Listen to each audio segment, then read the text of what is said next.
and thanks everyone for joining us today. And I would also like to give a special thanks to all of our guest panelists.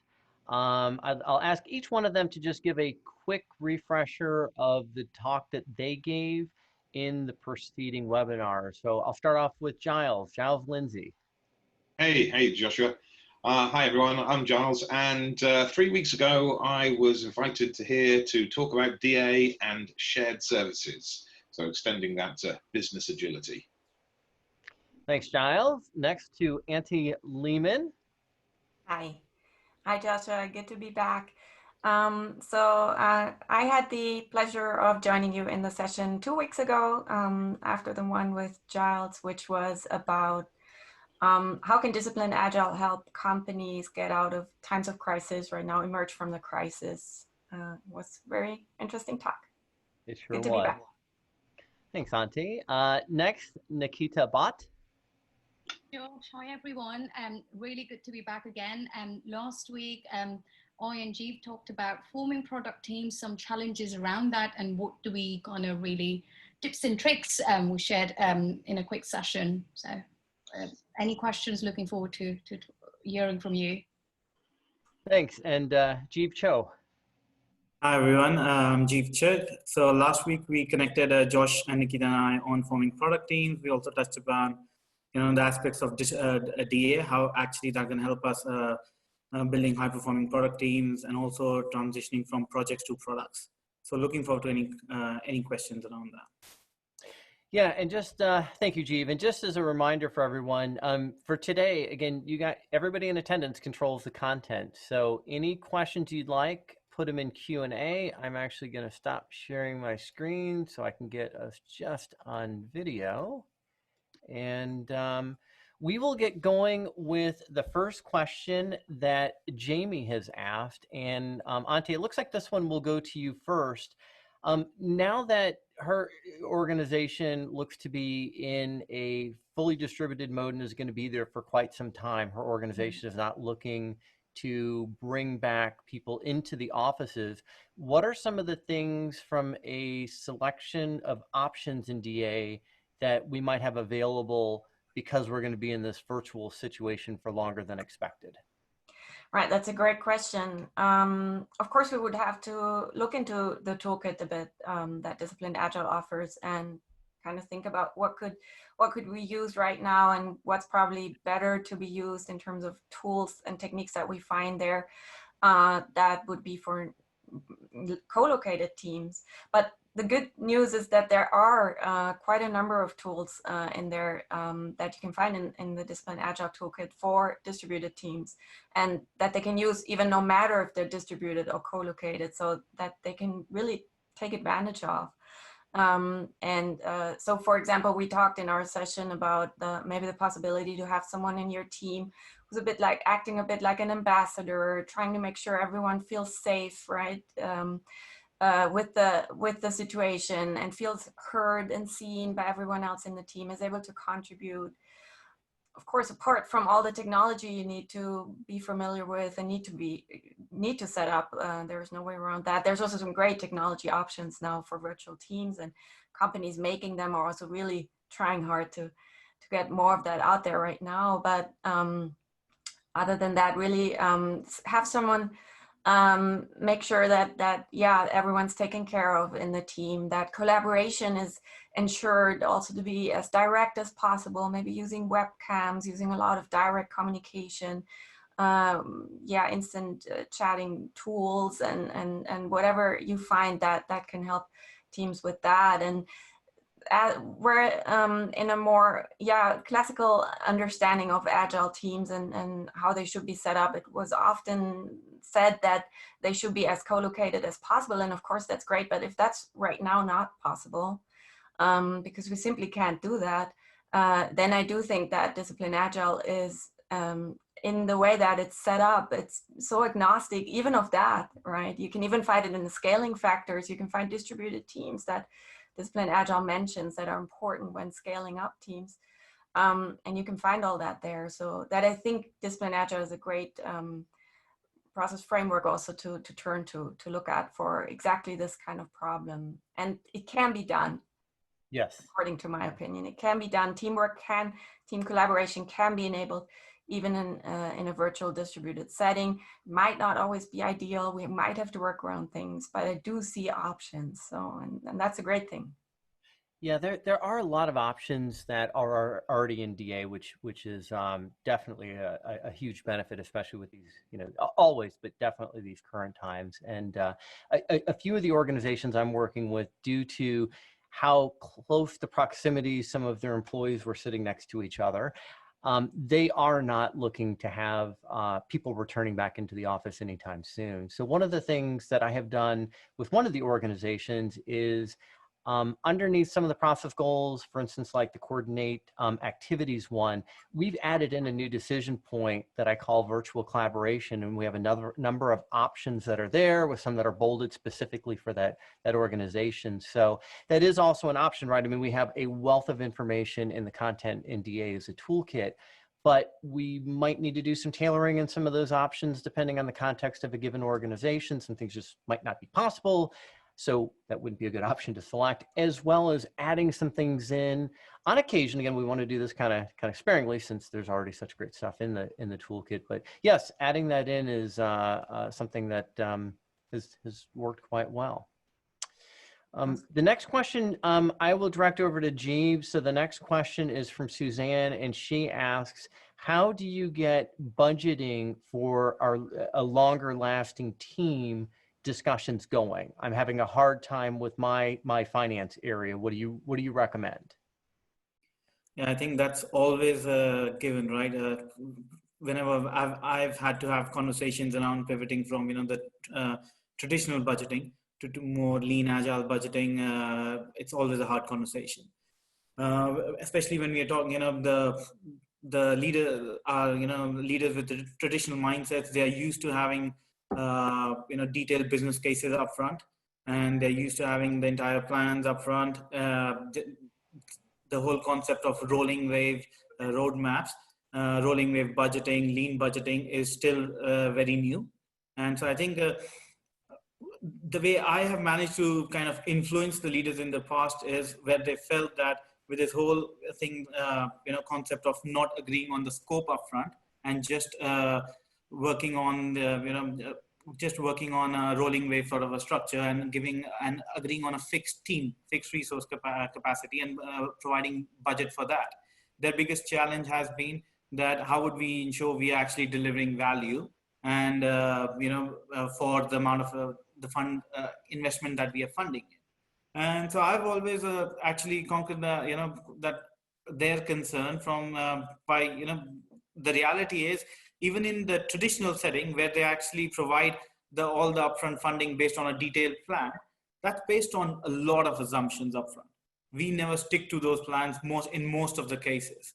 And often when the budget has been secured, those business cases become actually a dead meat, and they actually don't, while they think that they've actually signed off on it and they have control, they really don't have control after that once the budget and once the funding has been secured.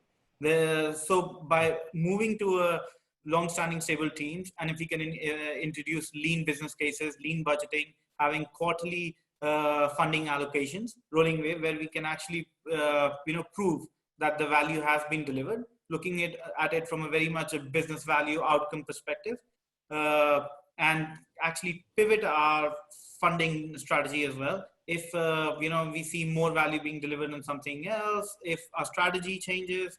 So I think you really need to go back to your leadership and suggest that you're actually going to gain a lot more control than losing control, which one of the resistance with this often. Yeah. All right, thanks, Jeev. The next question we've got is from Jonathan, and Jonathan asks, how do we form a long-standing team when we have a mix of employees and contractors? And at my company, we have contractors on teams from multiple different sources. So Nikki, since that's another one on long-standing teams, I'll move that over to you.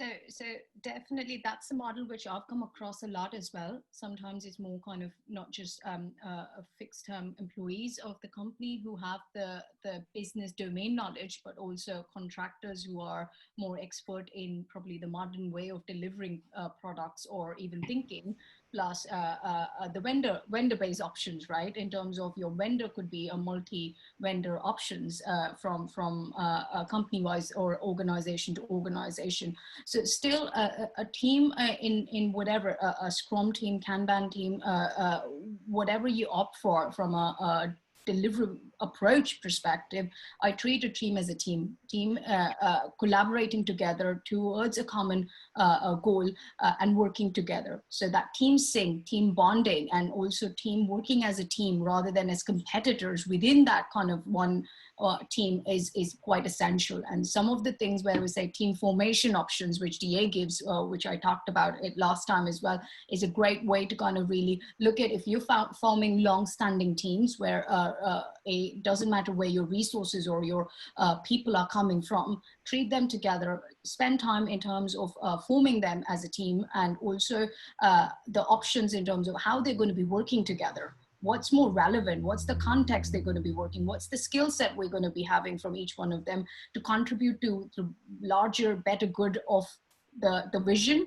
The reason they're formed as a team would be my kind of advice in terms of really doesn't matter where you come from, invest time in really getting them onboarded at the right way, in the right place. And your team coach plays a very important role in orchestrating in all of these activities. And DA provides a great kind of toolkit in terms of that team formation, ways of working, the options around that, because often if you're starting out new, it's a bit of like, hey, I know I need to form a team, but I'm kind of lost in terms from a option or checklist perspective. What do I have to consider? And leverage that kind of to your best knowledge and approach you may have to onboard every team to become more forming to performing stage. Yeah, that's all great. And what the only thing I could even add to that is what I also like to do is take a look at sort of the vendor resources, since they're going to be potentially more transitory than a full-time employee. And what type of contracting vehicle does that vendor have, if there are different types depending on, again, what vendors your organization's using, and if you've got contractors, are they people that have actually been there quite a bit of time, so that it's somebody that might not, get ramped up a little bit and then move on to something else. So just a little bit of analysis from just where the resources from a contracting perspective are coming from. Absolutely, yeah. Our next question is from Theo, and Theo asks, what is the suggested approach to implement Discipline Agile to the whole organization when the organization is doing a full-scale Agile transformation? The organization is a commercial organization and they changing their business model. So this could be answered by I won't direct this to anyone in particular, since we all have experience in this. So I'm just going to open it up to who would like to speak on this one first. I can. So, I don't mind. Jeev, go for it. Okay, just to give a, from my experience, my perspective. So we actually led a discipline Agile-based, transformation at Diageo. And so the question being around what is the suggested approach from DA? And I think the amazing fact about DA is it's very much about, it's very much context aware, it's very much enterprise aware, and focuses on that, and which allows us to kind of understand where our current organization is and what are the outcomes we're actually trying to drive from this Agile transformation. And then to actually, as we start structuring the vision strategy of our overall transformation, there is a lot of focus on actually starting small, learning from, at the right time early on, identifying that pilot where you want to actually execute your strategy, your transformation vision. There's going to be significant learning through that. We want to lead our Agile transformation in an Agile manner, practice what we preach. So, it has to be iterative and incremental. And so early on, identify that pilot, showcase your learnings, that will create that pull as well, and it'll help make it stick in the longer term as well. And I think with that, I'm going to hand over to Giles, who I'm sure can add a lot from his experience. Look, absolutely great points. For me, I believe it starts before even that. I think in answering the question for that sort of suggested approach to implement DA in an entire organization, there has to be appetite at that organization for change in the first place, right? So we have to understand what's the external business influences that are actually driving a potential change to want to happen within the organization at the first point. We've also got to sort of understand, the why. Why does that organization, is it actually ready for a transformation and change? Regardless of what way of working it ultimately chooses to go down, using the toolkit to help them evolve and guide them along that journey, it may be that those agile leaders and coaches go into that organization and go, you're not ready. There may not be the right appetite from the top down to actually make a success of that transformation in your organization. And as such, I think you've really got to go in with some of that sort of early systemic coaching, understand the why, as Simon Sinek always talks about, and really get under the hood as to what are the outcomes that they want, those successful business outcomes. Let's go back to the 7 principles of DA. Jeev mentioned that context does count, right? Choice is good. Our ultimate goal is delighting the customer. That's what we want. It's those successful business outcomes.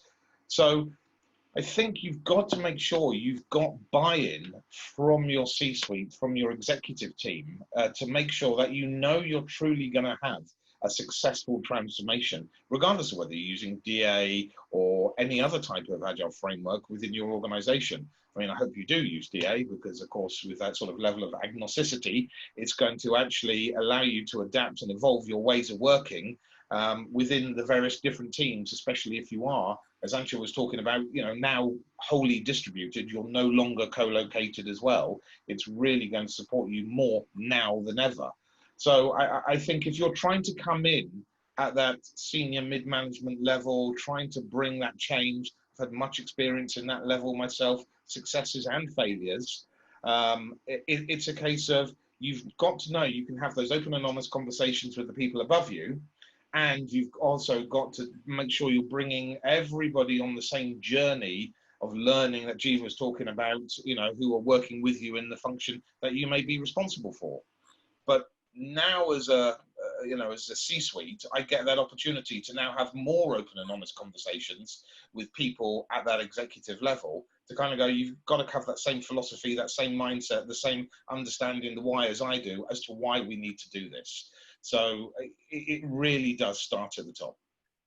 Yeah, and I'm gonna just add one thing that kind of ties what both Giles and Jeev have said is that Jeev made a really crucial point, which is start small and don't expand the coverage too quickly, because sometimes we see the C-suites or just the leadership team, they start to see a little bit of success, everybody gets interested, and then they want, exactly. It's just going to get huge coverage. So part of what is also important is the leadership team to have some level of awareness, whether that's from training or some directed coaching for them, so they understand what it takes and what it to get some piloting going and learn some lessons, and then how to expand the coverage appropriately. So our next question comes from Ahmad, and he says, as a student of Agile, I have seen that DA brings forward options on how to set up a team, not only for core, but other roles as well. So my question is, if you're coming from some other framework at an organization or team level, how would they be able to transition towards DA? And how about Antje? How about you start us off with this one? Sure. Yeah, another great question. And I think that's really also what the people in the teams are really, those are the questions that they're asking themselves. First of all, I would say that discipline agile roles are set up in a way that they are quite easily, that transformation, if you're already, for example, let's say a Scrum team, that should be quite easy to make that transition. if it's even needed to do it right in the beginning. So another question I would ask myself is also, which problem are we trying to solve here? Are we happy with our way, for example, Scrum as a Scrum team or any other method or framework approach we're right now using is working? Are we happy with that right now?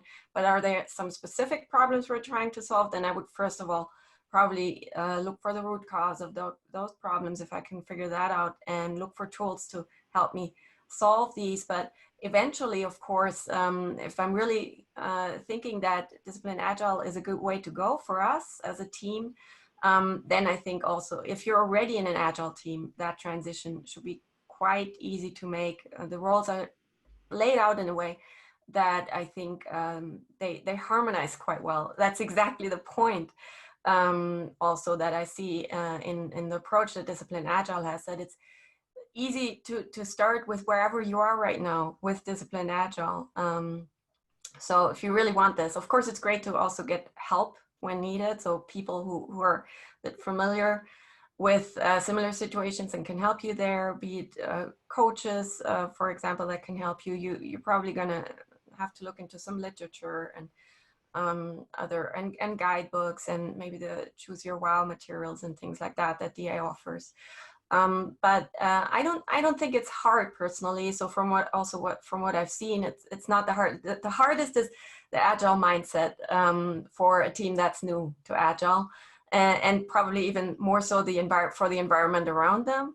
And if that's already underway, I would say those are more or less minor changes. If you're, disagree with me if you have different experiences, but I do think that's not the hardest part personally. I do think the hardest part is really get, as an Agile team, really get the environment that you need that supports you, get your understanding of roles working for you in your context, and DA will help you do that rather than make it even more challenging for you. So that would be my take on this. I don't know what you guys think, but. And if I can add to that, I always see DA as a toolkit, and I think even if you've adopted a Scrum framework or a Kanban or SAFe, whatever your organization has, you can adopt certain depending on what your challenges and issues are. You can adopt certain elements from Discipline Agile toolkit to further improve your journey towards agility. Yeah, totally agree. Sorry, to add to the role side of things, what I have normally seen is regardless of the framework, it's somebody in the team, even in a traditional fashion, are really performing a certain role, which is easy to map on, because we're looking at more kind of, we have somebody with that capability, that skill set, maybe how about kind of we make them map to the new roles. If we're kind of even going through that transition journey, when you're transitioning team, not from just a transformation perspective, but just from adopting some of these methodology, it's easy to kind of have a little bit of a workshop session, sit with the team, saying, who's this person, who's best suitable? There's some roles responsibility. Let's do some mapping and look at what existing capability we have. And if there are gaps, as Antje mentioned, maybe we need coaching, we need some training, we need some kind of learning happening. So DA, in my opinion, is not quite further away. It's not kind of recreating some kind of unknown roles for the team, which the team already either even in a traditional format may have been with a different title. It's just kind of streamlining it to whatever capability the team already have, and more making it more specific. Yeah, can I think the really important piece was the piece Antje mentioned, right? The most important element is going to be the mindset. I've seen those teams coming into organizations that are absolutely religious to every process, practice, procedure, right, of the framework that they're following. And if they haven't got the mindset, it doesn't matter. The outcome will not be there, right? And yet I've seen and worked with those teams, and I've led those teams that haven't been masters of any type of process, procedure, structure, Lean Kanban, Scrum, whatever. But they've had the mindset. And I tell you what, they've been vastly more successful, with especially new people joining them as well, or new teams being formed because we're in the inception phase.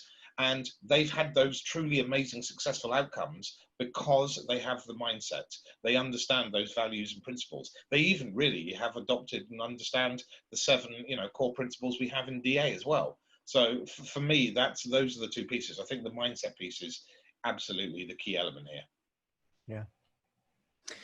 Well, I think we have time for one more question. Stephen asks, at my organization, the Scaled Agile framework was brought in because we have one really large product with a lot of team members, but now we're a safe shop and it's being used everywhere. How can DA help us? How